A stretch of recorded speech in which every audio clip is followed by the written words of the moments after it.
It was a quiet, overcast morning when he stood outside the grocery store, clutching his infant daughter to his chest. The baby's soft cries pierced the chilled air as she hungrily rooted against his jacket, her tiny face flushed from crying. He was a single father, exhausted, worn down, and clinging to hope with both hands. He hadn't eaten properly in days, and the little formula left in the diaper bag had run out that morning. The baby was hungry, and he had no money left. His name was David, a former auto mechanic who had lost everything after a tragic fire consumed his small home in the outskirts of town. Insurance didn't cover much. His wife had died from complications after childbirth the year before, and ever since, he had raised his daughter, Lily, alone. He'd sold his tools, his truck, even his wedding ring, just to make ends meet. Yet today, standing in front of a grocery store, all he needed was milk, just a bottle of formula, to get Lily through another day. People walked by him without looking, some avoiding eye contact altogether. He wasn't dressed poorly, just plainly. A flannel shirt, jeans a little too loose, boots scuffed from overuse. But he had the unmistakable look of desperation. That quiet kind that hums behind the eyes of someone who has gone too long without kindness. And then she saw him. Her name was Evelyn, known only to the upper crust of society as a private investor, philanthropist, and owner of multiple tech startups. She rarely stepped into public alone, let alone in casual wear. But today, she had left her car with the driver and chose to walk into the store herself. Something about the weather had made her nostalgic for simpler days. Her long coat shielded her from the drizzle, and her scarf was tied elegantly around her neck. She noticed the man and the child immediately. At first, she hesitated. She'd seen so many people ask for help with fake sob stories.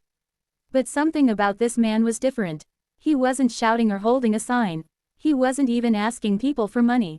He was simply standing there, murmuring softly to his baby, trying to calm her, his face tight with helplessness. She walked up to him. "Excuse me," she said gently. "Is everything okay?" He looked startled, as if no one had spoken to him kindly in weeks. "I'm sorry to bother you," he stammered. I'm just trying to get some formula for my baby. I'm not asking for cash or anything. Just food for her." Evelyn looked at the baby. Lily's tiny hands were clenched, her little lips dry from crying. Without saying another word, she held out her hand. "Come inside," she said softly. "We'll take care of it." He followed, stunned. Inside the store, she didn't just buy a bottle of formula. She filled the cart, diapers, wipes, baby food jars, a clean blanket, and even a pack of small baby socks with cartoon giraffes on them.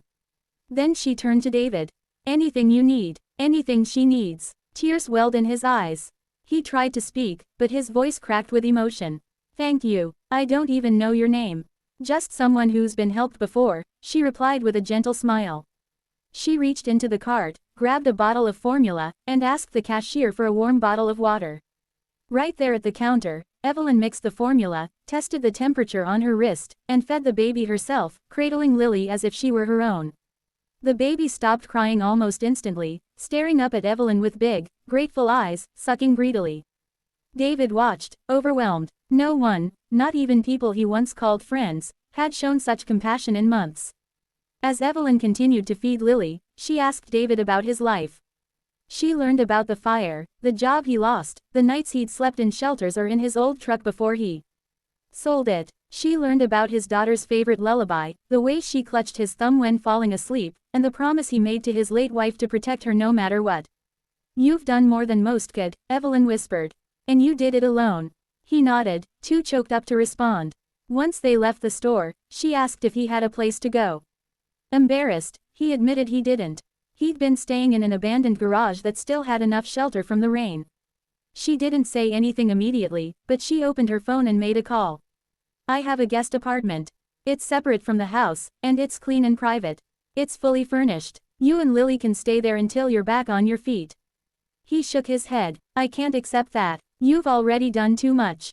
But she smiled again. Consider it an investment in her future. It was only then that David began to suspect she wasn't just any kind-hearted woman. The black SUV that pulled up, the driver who addressed her as Miss Evelyn, the way people glanced at her with recognition, this was no ordinary stranger. Still, she said nothing about her wealth. She focused only on Lily. That night, for the first time in weeks, Lily slept soundly in a warm crib while David took a hot shower, ate a full meal, and sat down in a clean space. He didn't sleep much, too overwhelmed by everything that had happened.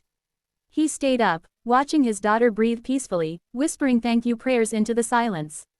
Days passed. Evelyn came by every morning. Sometimes she brought groceries, sometimes just coffee and conversation. But she always brought kindness. She helped David find counseling services and even connected him with an old friend who ran an auto shop. Within a week, he had a job offer. Within a month, he was fixing engines again, this time with dignity and peace. Evelyn never asked for anything in return. But one evening, as the sun dipped below the horizon, David handed her a framed picture. It was a photo of Lily, smiling wide, reaching out with her tiny hand. Written underneath in David's careful handwriting were the words, "Thank you for saving us." Evelyn accepted the gift silently, a tear sliding down her cheek.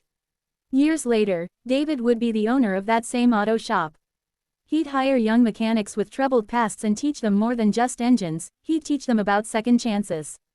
Lily would grow up smart, strong, and endlessly kind, never knowing hunger, fear, or the sound of her father crying himself to sleep.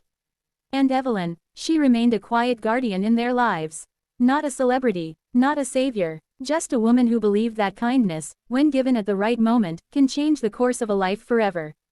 The story of David and Evelyn is a fictional tale, but the message is real. Behind every face on the street is a story you haven't heard.